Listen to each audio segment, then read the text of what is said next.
Mexican Navy has taken up the attack on bridge. I have a tab for that! I have a tab for that because I saw this bridge crash. I saw this bridge crash and I was like, wow, that's really fucking dumb. Does no one know how to drive boats anymore?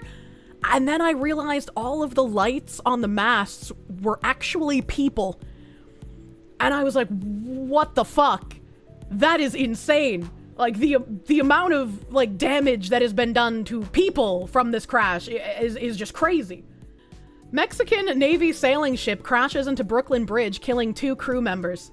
There were 277 people on board when the ship drifted directly into the underside of the bridge on Saturday night, the authorities said. At least 22 were injured, half of them critically. Mexican Navy sailing ship on a goodwill tour drifted directly into the underside of the Brooklyn Bridge on Saturday night, smashing its masts and rigging and killing 2 crew members. There were 277 people on board the ship, the Cuauhtémoc, at the time of the crash, and everyone is believed to be accounted for, a New York Fire Department official said. Mayor Eric Adams said in a social media post after midnight that 2 people had died and the ship had lost power before the crash. President Claudia Sheinbaum of Mexico said on social media the deceased were the crew members on the Cuauhtémoc. I can't pronounce those names, I'm sorry. At least 22 others were injured, including 11 who were in critical condition and 9 in stable condition, the Mexican Navy said in a statement. The ship had been docked at Pier 17 in Manhattan, just below the Brooklyn Bridge. On Saturday night, it was supposed to head south and sail out of New York Harbor with a stop on the Brooklyn waterfront to refuel before heading on to Iceland. Instead, at about 8:30 p.m., the Cuauhtémoc was apparently headed in the wrong direction, never intending to sail under the Brooklyn Bridge, said a spokesperson for the city's Office of Emergency Management.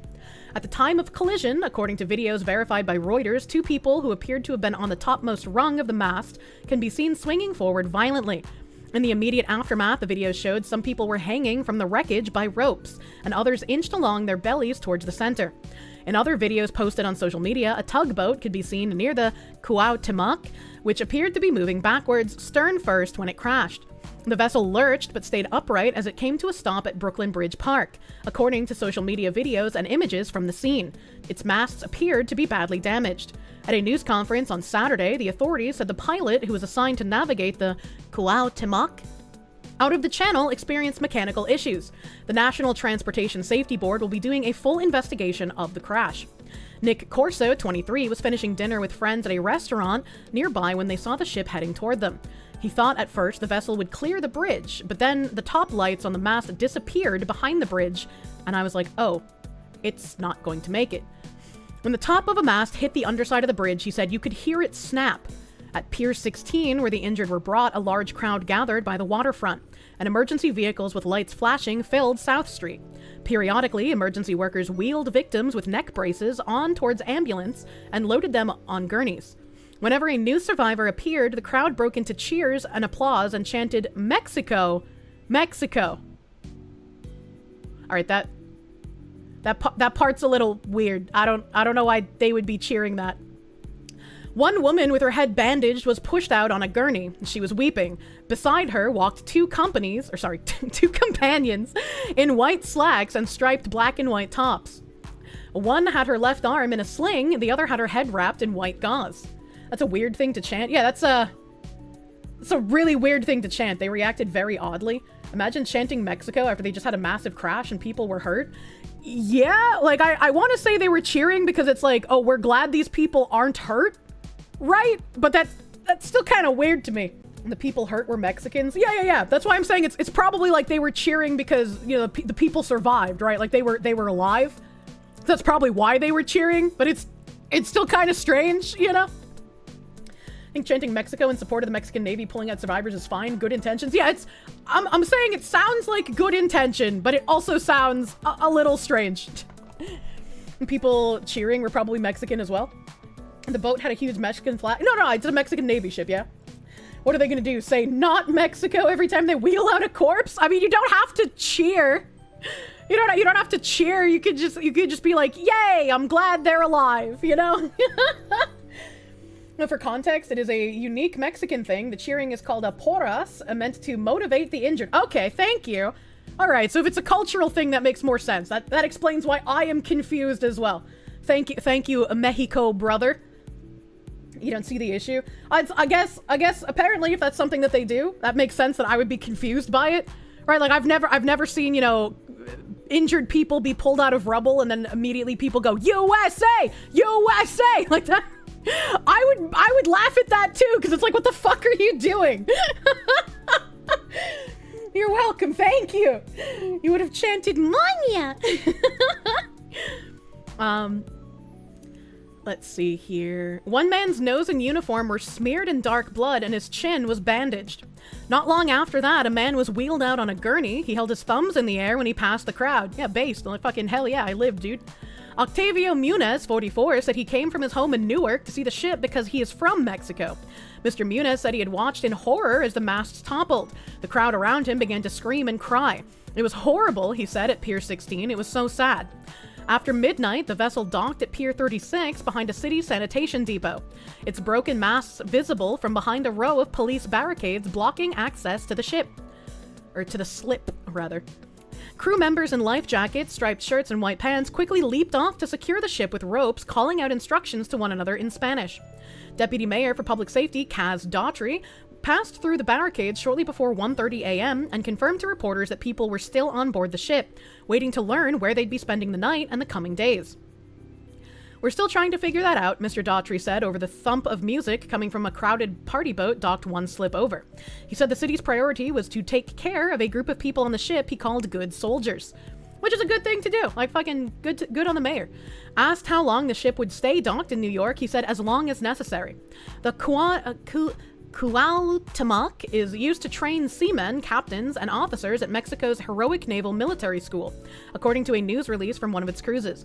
It is a steel-hulled, three-masted bark launched in 1982, about 300 feet long. Mexican Navy said in a statement that the Cuauhtémoc had set sail on April 6th from Acapulco on a mission with the goal of exalting the seafaring spirit, strengthening naval education, and carrying the Mexican people's message of peace and goodwill to the seas and ports of the world. It had planned to spend 254 days away making calls in New York, Kingston, Jamaica, Havana, Reykjavik, Iceland, Aberdeen, Scotland, Aviez, Spain, Bridgetown, Barbados, and London.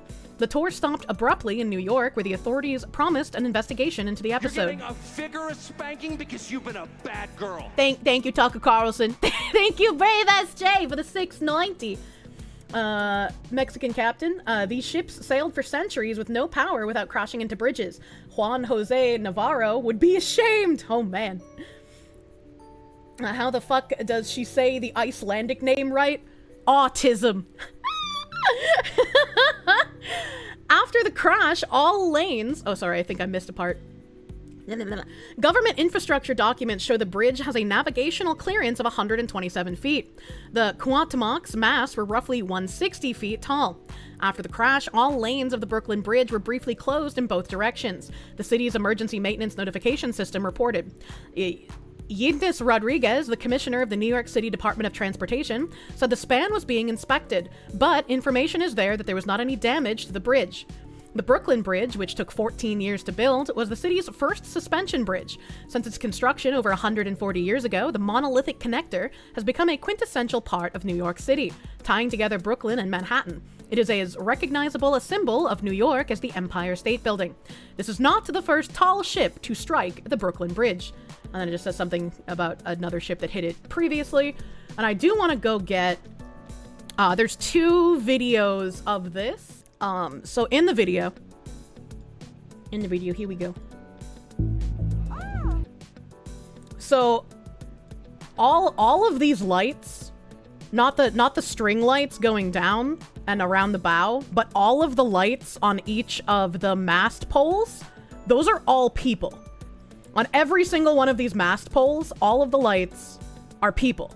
They have like harnesses and ropes tying them together, and they're all T-posing. And they have lights like in, I don't know if they're in their hands or like on their bodies, but those are all people. They're doing like a performance, which is why I wanted to find the previous video.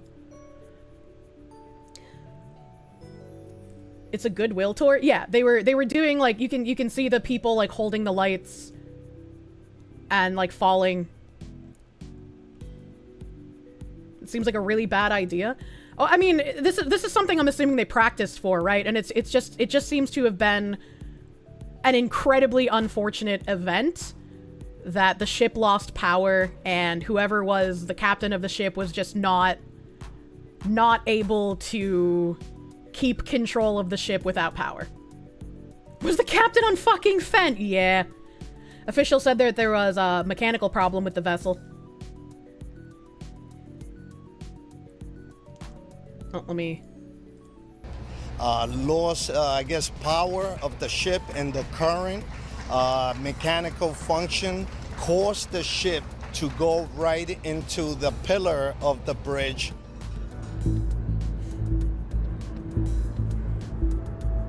Are bridges laced with EMP or something? Super odd pattern? I don't know. It's very weird how many ships have been losing power before crashing, though.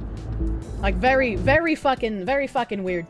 But there was a video, again, I don't know how to find it, but there was a video showing the Mexican Navy people practicing, like, climbing up to the mast and positioning themselves on the mast, like, hand in hand. Was it this video? Let me check. Before boxing and beauty pageants, Mexico and the Philippines have shared a bond dating back to the galleon trade.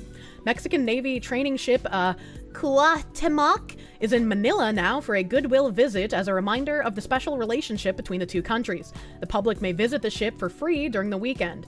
And this was August 9th last year. So this you can see all of the people standing on the mast pillars.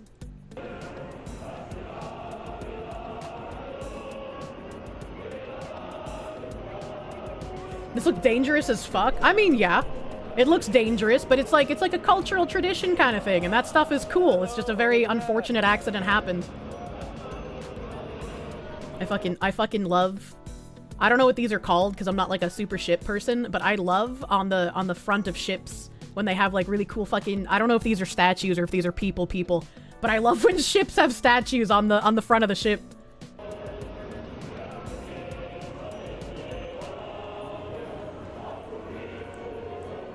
So this is probably exactly how they looked when they unfortunately crashed into the bridge, but it was at night, so they all had lights on them. And they're called figureheads. Ah! And you can see they have like ropes and harnesses and stuff to keep them steady while they're up there. The ship itself looks cool as hell. Yeah, it does. The ship itself looks cool as hell. Ah, the mariachi people! I love mariachi outfits, man.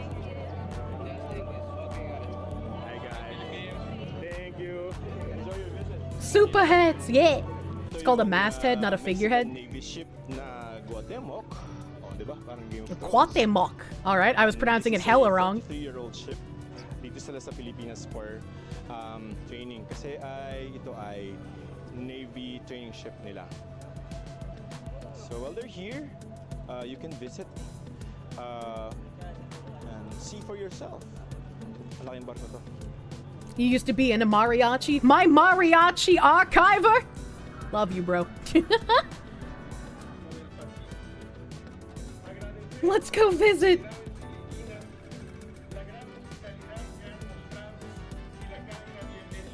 He's speaking Tagalog? He might be pronouncing it wrong as well. Well, he's probably pronouncing it more right than me, to be fair. It's Mexico's version of the USS Constitution. Munya. So yeah, that gives you a bit of an idea of like what was going on with that ship and like what exactly they were doing there. And it's just it's really unfortunate that they had power loss and the captain wasn't able to keep control of the ship. But we had unfortunate chicken happenings. And it says mass starvation of chickens at state-backed South African farm sparks uproar. Parliament to summon government-run pension fund manager after starving birds resorted to cannibalism. South Africa's parliament will summon its state pension fund manager to explain how the failure of a poultry farm it owns ended with thousands of starving chickens resorting to cannibalism in a case that has sparked outrage in the country. Some 350,000 birds at Daybreak farm sites in Mpumalanga, an hour east of Johannesburg, were left starving after the company ran out of money to buy feed and pay its workers. That forced an animal welfare organization to send an emergency team of 75 staff to euthanize the birds this week. This incident is the latest example of a company supported by taxpayer funds hitting the wall, amid allegations of misgovernance and a lack of proper oversight and accountability. What we found was horrifying. Many of the chickens that were still alive had such large holes in their bodies from being cannibalized by the other birds that you could see their internal organs, said Nazareth Apolsamy, an inspector at the National Council of Societies for the Prevention of Cruelty to Animals, who was part of the operation.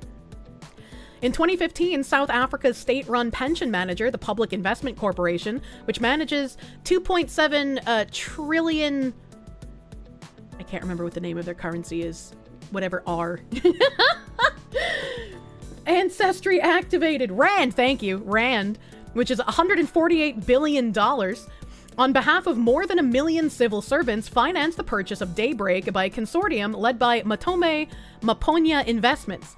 But Daybreak soon ran into financial trouble, with whistleblowers citing poor governance. In 2017, the PIC took full control of Daybreak and injected more funds to prevent it from collapsing.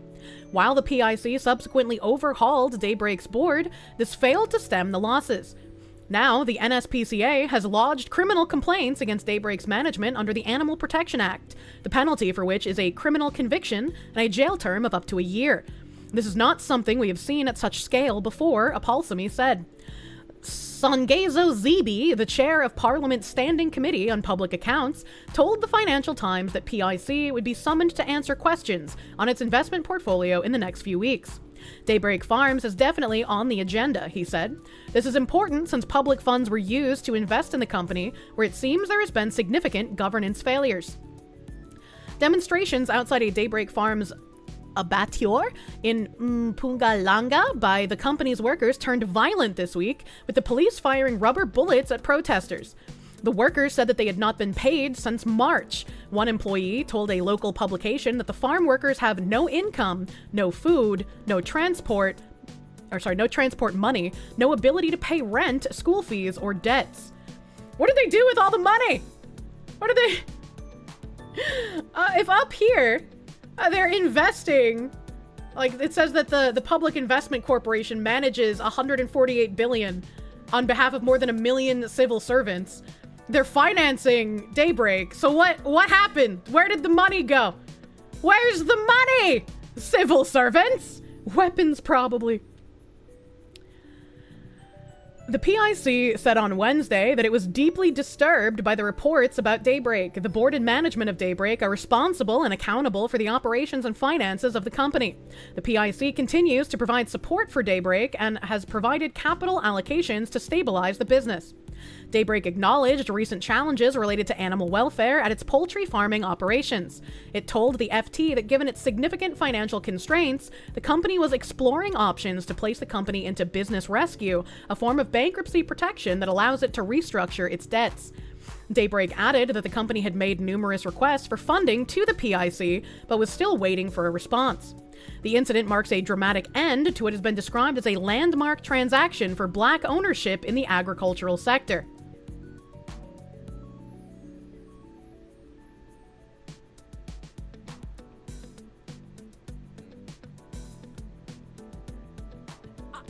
I'm not sure what to say about that. I feel like that's a very weird thing to say after this whole article has just been like, yeah, money has been mismanaged. None of the workers were getting paid. 350,000 chickens had to be euthanized because they were cannibalizing each other since they weren't getting fed.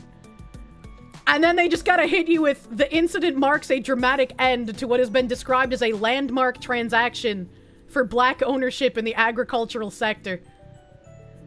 What a fucking wild statement to read. GK01 Ricano, thank you. The money is lining the pockets of politicians. That's what it feels like. It's just more corrupt politicians, man. Critics say the state's investment in Daybreak Farms was an example of how the country's affirmative action policy of black empowerment, designed to introduce economic equality following apartheid, had been derailed by transactions that benefited politically connected individuals. Did anybody ever think that affirmative action would, like, actually be helpful instead of detrimental to quite literally everyone around them? Like, Did people believe that? Was that a belief that people held? Fucking caught. Yay, corruption! Wah! There have been numerous complaints made to government authorities over how Daybreak was being managed for years, but none of these went anywhere, presumably because of its political connections, said Tertia Marshall, a member of the opposition political party in the area, the Democratic Alliance. This is an indictment of how black economic empowerment has been implemented, Marshall said. ANC being corrupt, I'm shocked that the communists are corrupt. Wow, who could have seen this coming?